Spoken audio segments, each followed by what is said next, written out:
So, I mean, Okay. yeah. Okay. Our team's presentation topic is eating disorders in athletes. There is a warning that this sort of presentation may be triggering to some listeners. At this time, if it affects you or you think it may trigger you, please stay out or talk to Miss Kate. This is a disorder that needs to be talked about, and I hope our presentation brings awareness. This is a very serious thing, and if you need help, please reach out to someone, or the hotline you can call is 877-830-8472. A little more problems with eating disorders can lead to many problems mentally, but can also result in serious medical problems. This is a very serious disorder. Please reach out to someone if this is a problem you are having. Because one, you are not alone. Second, this is very dangerous and you can get help. It's never too late. Risk factors for athletes with eating disorders. Major medical problems that can arise from eating disorders in athletes are heart failure, is literally when your heart cannot keep up and carry the workload that you are doing most of the time. This has no cure and can lead to death. Dehydration is lack of fluids in our body. Athletes are supposed to drink lots of water to replace the fluids that is lost during sweating and working out. Dehydration can affect your kidneys and put you at risk for kidney stones. Anemia is the lack of healthy red blood cells to carry oxygen to body tissue. Oxygen being carried throughout our body is the most important thing for athletes. Anemia makes you very fatigued and can lead to irregular heartbeat. Swollen joints. This causes pain and stiffness, which is two things we try to ignore as athletes. It normally happens after an athlete gets injured, but with eating disorders, it can cause swollen joints. Irregular heartbeat. This is literally how it sounds. It is your heartbeat not being regular. If this continues to go on, it can lead to heart palpitations, blood clots, heart attacks, and strokes. Osteoporosis is the weakening of the bones and can lead to many injuries. Being an athlete, we are supposed to make our bodies as strong as they can be, but having an eating disorder completely goes against this and weakens everything, even our bones. Electrolyte imbalance. Many of us know you can get electrolytes from Gatorade, and this is a normal way of getting electrolytes. Many of us think if we drink water, we are getting hydrated, but we are missing electrolytes. Athletes with eating disorders avoid drinking water, so there is a lack of water and an even bigger lack of electrolytes. This is a very serious thing, and it can lead to sudden death. Ways faculty can recognize athletes with eating disorders. Factors that we see in athletes to what we will see in the eating disorder. So pretty much I'll show the athlete and then I'll show the athlete with eating disorder. Achievement oriented. The athlete strives for the highest performance and strives to be better than the others. Athlete with eating disorders strive to lose the most weight and wants to be the best at dieting. Sensitive to consequences. Athletes fear of upsetting coaches, which makes them want to train more. Athletes with eating disorders look at eating not perfectly and punish for it. Example, not eating a meal. High attention to detail. Athletes normally study details and mechanics of their sport. Athletes with eating disorders look at every part of their body and look at flaws. Even in their performances, they look at what they do and criticize it. Altered interoceptive awareness. Athletes are able to perform and train through the pain and discomfort. Athletes with eating disorders have extreme hunger and dieting results, and it can cause physical discomfort, but most of the times it doesn't.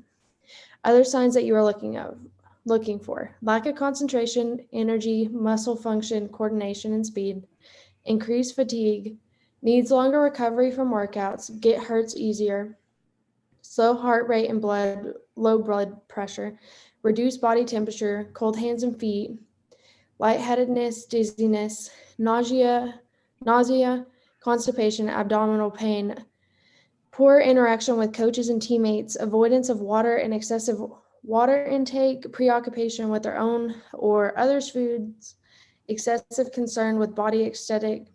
Athletes will try really hard to cover up their struggles. It is best for us to catch these early on.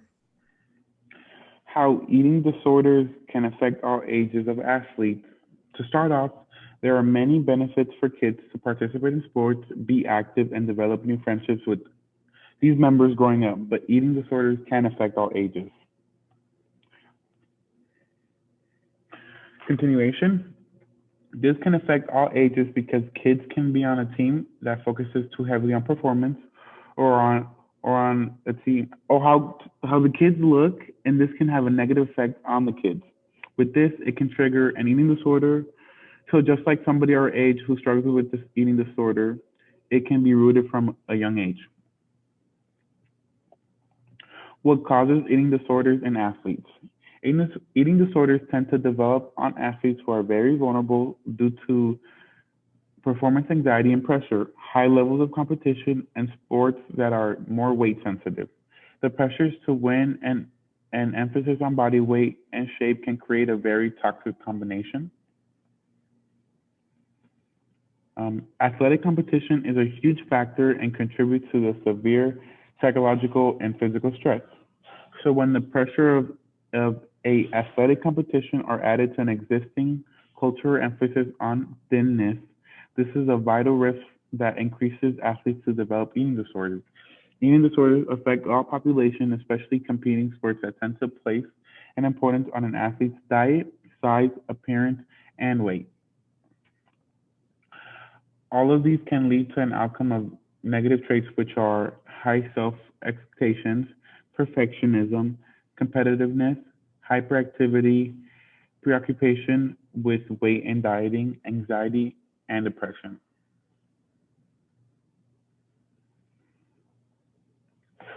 Warning signs to look for eating disorders in athletes. Number one, athletes that are eating too little but training too hard for the amount of food they eat. Athletes burn a lot of calories a day, so we try to eat enough to get the nutrients we need. If we are not getting the nutrients we need, we will have a decrease in our performance. This is a sign for coaches. Second, increased focus on body size, shape, weight, and appearance. As kids, we look at sports as fun, but if we start getting obsessed with our size and weight, we drop the fun feeling and start being concerned about how we look. If you see this change and you see an athlete more focused on this, then this is a sign. Number three, underweight or notable weight loss. Athletes strive to be as healthy as possible, but if you realize someone is really underweight or losing weight really quickly, then that is a sign. Four, abnormal sex hormone change. For males, a eating disorder can lead to low testosterone. This can cause a lack of energy, reduced muscle mass and strength, decreased bone mass, mood changes, disrupted sleep, low sex drive, and hair loss. For women, a eating disorder can cause abnormal sex hormone cycles are further characterized by missed, irregular, or shorter menstrual periods. Number five, stress fracture, stress fracture or overuse injuries. The lack of nutrients that comes with the eating disorder can lead to injuries that would not occur as often with no eating disorder. Ways to help athletes with eating disorders.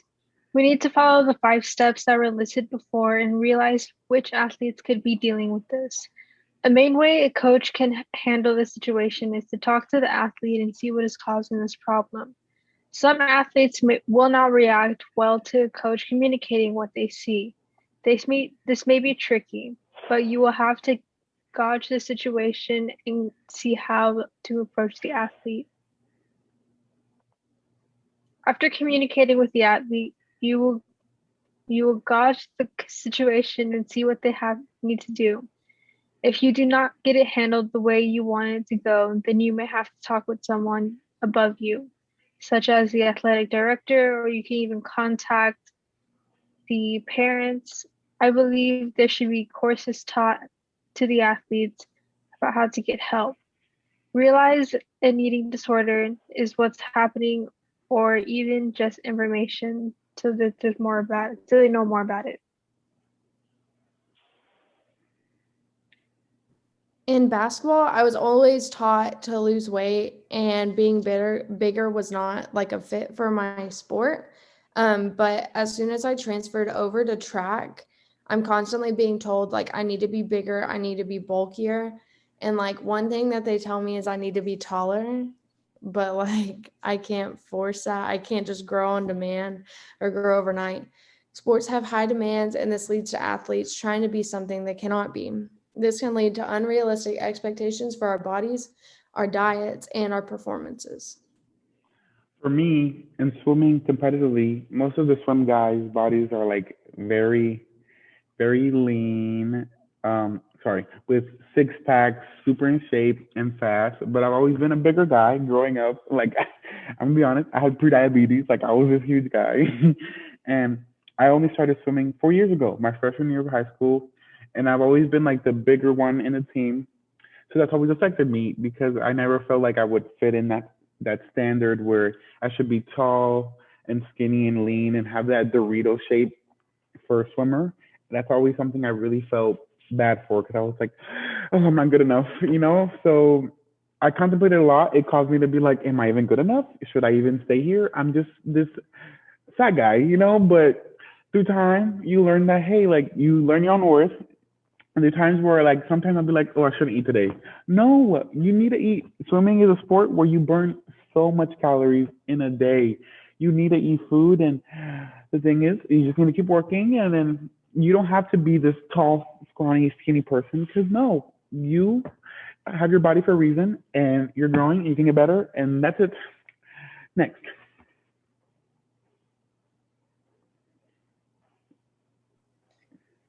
So I've been figure skating for about 13 years now.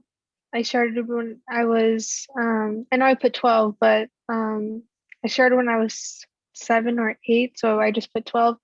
Um, and I'm about to be 20 this year. And a lot of figure skaters are very small and thin, and that's because their coaches put their, it's called, their coaches and parents put them on a diet to make them very skinny. So, and I never had a coach. I still don't have a coach. So I was always in that mindset that I need to be like very small and skinny. And especially like the Olympic athletes are very small and tiny. So that was like my way of thinking that I need to be have that body type. So I would restrict foods. And I remember even in middle school that I would like not eat, and or sometimes I would even like throw up or just restrict certain foods, and just to get my jumps rotated faster and my spins to be faster. Um, but like looking now, I can't even gain weight, but which is really bad. But I'm lucky that I'm out of it, and I'm eating more than once a day, which is really good because I used to only eat once a day. But now I'm just really lucky that I'm out of that cycle. And I may not be like the healthy weight, but at least I'm, out of that battle. Okay. When I was a middle school student, I think that I'm just for 13 or 14 years old. I joined the school badminton team because badminton requires very fast reflexes and good physical strength. I have to do a lot of exercise, to run around the lake, around I think maybe 3 or 4 times, and looks my weight every day. However, at that time I was still growing, so I need enough nutrition to support my body to grow because 3 years ago I guess I get a very serious sick. So after that I need more nutrition to grow my body. And for the sake of my health, I have to quit the badminton team because I cannot lose my weight in a short time. Now, my daughter usually tells me that my health problems and some joint problems are due to the unreasonable exercise I was doing at that time. That's it.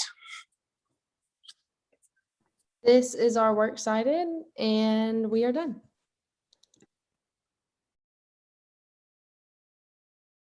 Stop recording.